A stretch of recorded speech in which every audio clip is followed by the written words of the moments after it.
Princess Margaret was many things: elegant, fearless, sharp-tongued, and frequently at odds with what her role in the British royal family was supposed to be. For a long stretch of history, she managed to steal the limelight from her older sister, Queen Elizabeth II, and keep the British tabloids dizzy with headlines about her rebellious ways. People outside Britain might only have glimpsed her in photographs, usually with a dazzling tiara, a wicked smile, and perhaps a drink in hand, and wondered what all the fuss was about. But to really understand Margaret is to dive into a life that began in a castle in Scotland and ended in a storm of scandal, heartbreak, and fading glamour. As the younger daughter of a man who was never expected to become king, she was born into a situation that always left her just one step away from center stage. She wielded that position with an odd mixture of pride and bitterness, and the result was a life that could rival any modern-day celebrity saga. Margaret Rose was born on August 21, 1930, at Glamis Castle in Scotland. In the broad outline of royal genealogies, she was never really intended to be second in line for the crown. At the time, her father, then Prince Albert, later George VI, was only the second son of the reigning king. George V royal circles assumed that the lineage would be simple. The eldest son, Edward, would eventually take the throne, marry someone befitting a king, and produce heirs who would eclipse Margaret and her sister Elizabeth. By those expectations, Margaret was simply going to be a well-off, partially pampered, but decidedly lesser princess in the grand hierarchy of monarchy. However, when Margaret was just 5 years old, an extraordinary series of events rocked the monarchy to its core. Her uncle, who had become King Edward VIII, abdicated in order to marry the twice-divorced American, Wallis Simpson, something the Church of England and the British government would not tolerate in a reigning monarch. As a result, Margaret's father stepped up as King George VI, changing Margaret's life overnight. She went from a cute royal child in the background to second in line to the throne. In many ways, that transformation marked the end of her innocence. If you were to step into her childhood, you might imagine a life that was at once sheltered and oddly formal. Her mother, the new Queen Consort Elizabeth, believed that a princess merely needed to be accomplished in social etiquette, basic schooling, and ladylike pursuits. She vetoed the idea of a more rigorous education, which Margaret came to resent deeply as she grew older. She was a witty, bright girl who found that, despite her intelligence, she was being locked into a role as a decorative figure. That tension would remain with her for decades.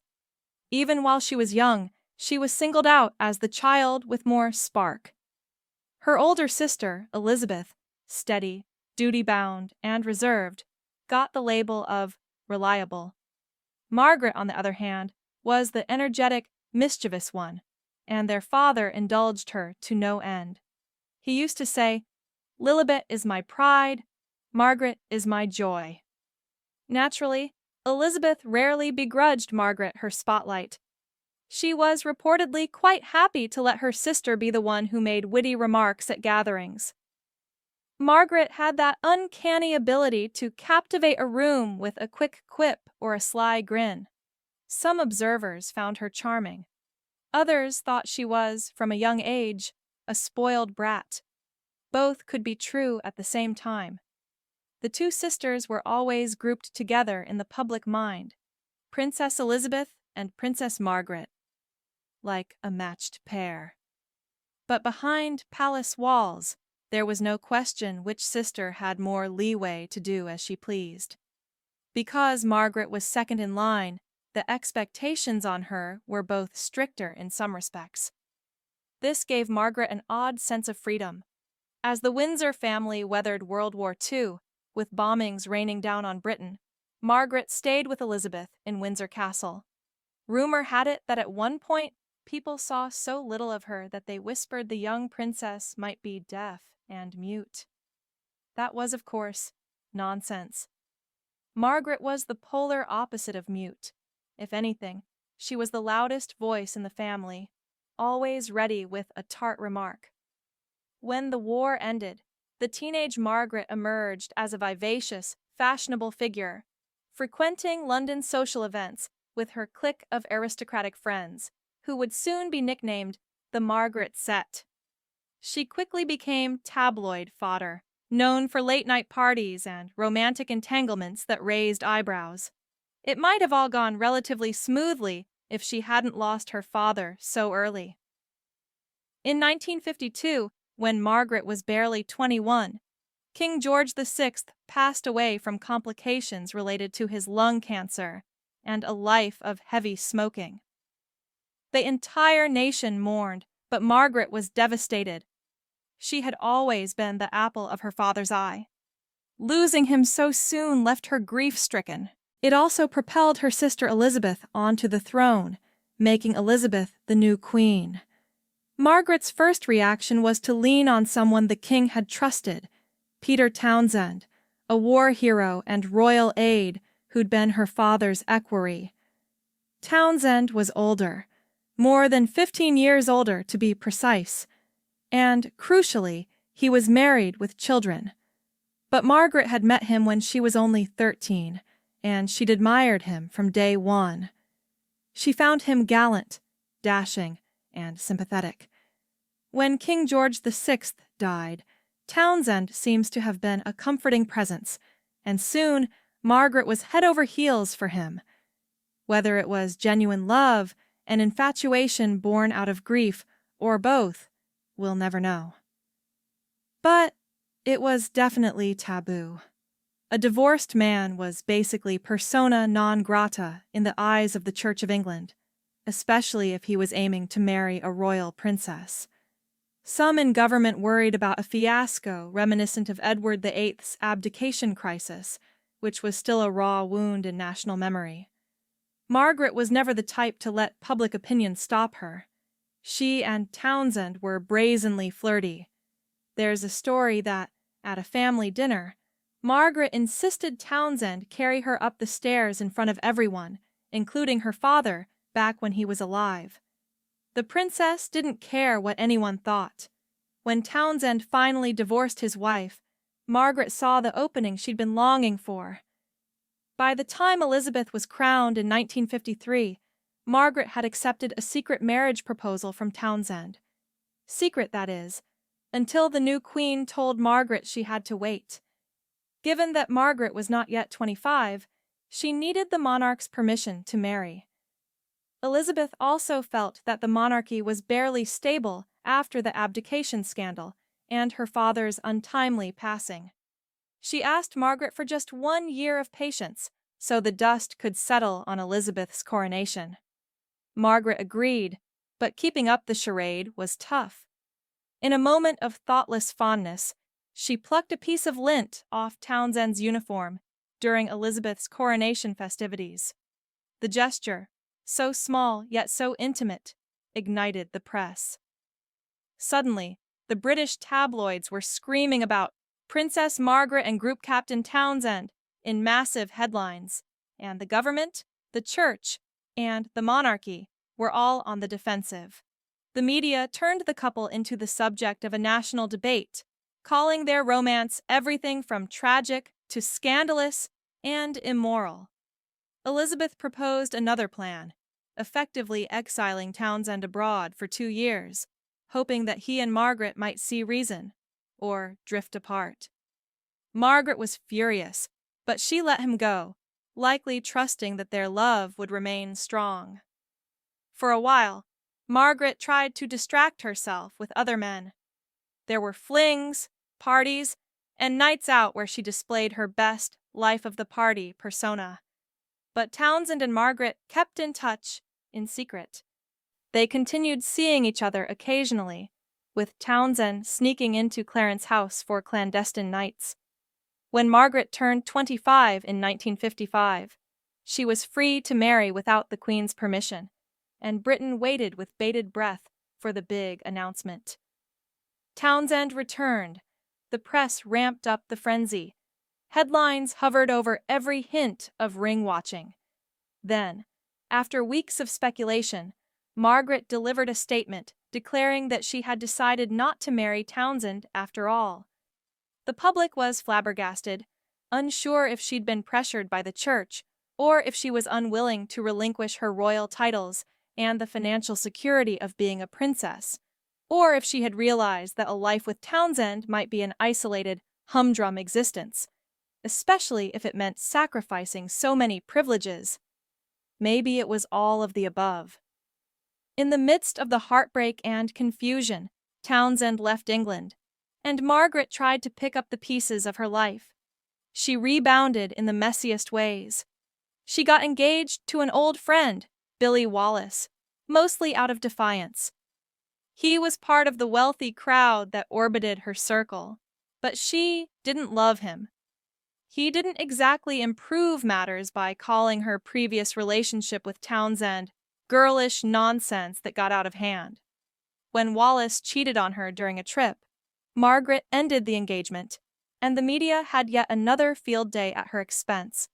All of this was only the warm-up for her next move. In 1958, she fell into a swift and passionate romance with a photographer named Antony Armstrong-Jones. He was far from the typical aristocrat.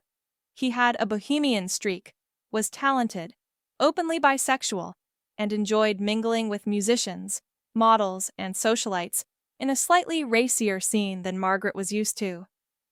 For a princess trying to prove she could break the mold, Armstrong-Jones might have seemed perfect. They announced their engagement in 1959, and Margaret decided to marry him in 1960, in a ceremony at Westminster Abbey that dazzled the British public and the world. She wore a Norman Hartnell gown and a glittering Poltimore tiara, and people called it yet another royal fairy tale. But cracks showed even on the wedding day. Many foreign royals refused to attend, disdaining the match between a princess and a commoner. Margaret insisted on forging ahead with confidence, parading through London like a film star. For a while, the marriage looked glamorous. The press adored them, the arty photographer and the fashionable princess.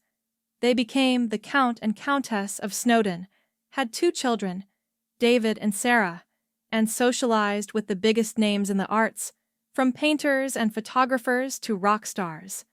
But behind the scenes, everything unraveled quickly. Armstrong-Jones was a serial adulterer, someone who openly courted attention from multiple lovers. He rarely hid his behavior, leaving Margaret to feel abandoned and humiliated. He also resented the formality of royal life, and Margaret's own insecurities, addictions, and strong personality clashed mightily with his. Margaret, for her part, was no angel in this saga. She was reported to have numerous extramarital affairs, from men in her close circle to rumored flings with celebrities like Mick Jagger and Warren Beatty. One of the earliest was with Anthony Barton, who also happened to be her daughter's godfather. Another rumored affair was with Robin Douglas Home, a nephew of a former prime minister, and while Margaret tried to deny they'd done anything more than talk, love letters revealed a different story.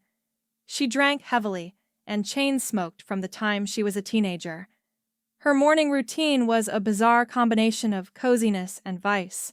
She would have breakfast in bed, lounge around in a fresh outfit, because she famously insisted on having every worn garment laundered immediately, and then start her day with a little vodka pick-me-up. By midday, she'd often be on to her next drink. The princess, who had once charmed the entire country, was becoming a caricature of her old self. Reports from inside the marriage grew uglier and uglier. Armstrong-Jones, too, had a nasty streak. Some accounts claim he would leave vicious notes around the house for Margaret to find, saying things like, "You look like a Jewish manicurist and I hate you." The environment was toxic on every level, and neither of them seemed inclined to fix it. The royal family, staid as ever, often blamed Margaret for being difficult. They saw her as dramatic and wild, and they had no sympathy for her claims that Armstrong-Jones was unfaithful or cruel. Margaret began to feel cornered, believing that no one in the family, not even her sister Elizabeth, fully understood how miserable she was. Then came the arrival of Roddy Llewellyn, a man 17 years younger than Margaret, who appeared like a ray of sunshine in her mid-40s life. Roddy was a handsome landscape gardener, carefree and fun, a sharp contrast to the bitterness of her marriage. She whisked him off to Mustique, a private island in the Caribbean that her former friend, and perhaps rumored flame, Colin Tennant, had gifted her as a wedding present years before. Surrounded by turquoise seas and white sand, Margaret and Roddy cavorted in the sun. But soon, the press got wind of this fling as well. Paparazzi snapped pictures of the princess in a swimsuit alongside her younger lover, and the entire monarchy felt the backlash. Margaret was slammed as a royal parasite, and far worse. Around that time, the unraveling was complete. The 18-year-long marriage between Margaret and Armstrong-Jones had become irreparable. They separated in 1976, and by 1978, they were divorced, making Margaret the first senior royal to divorce since Henry VIII tried to reorder the entire English church to ditch wives centuries earlier. The monarchy's sense of scandal was monumental, but ironically, it was also a sign of the times. The 1970s had ushered in a more modern, permissive society, and Margaret's meltdown felt like a symptom of the old world giving way under new cultural pressures. You might think that once the divorce was final, Margaret would find peace, perhaps settle down with Roddy Llewellyn, or someone who would treat her better. But that wasn't her way. She hit an emotional tailspin when Roddy once took a sudden trip without telling her, leading her to overdose on sleeping pills in despair. Friends claimed it was a cry for help rather than a determined attempt at self-harm, but it was a dark milestone in her life. Margaret's health was already teetering thanks to her addictions.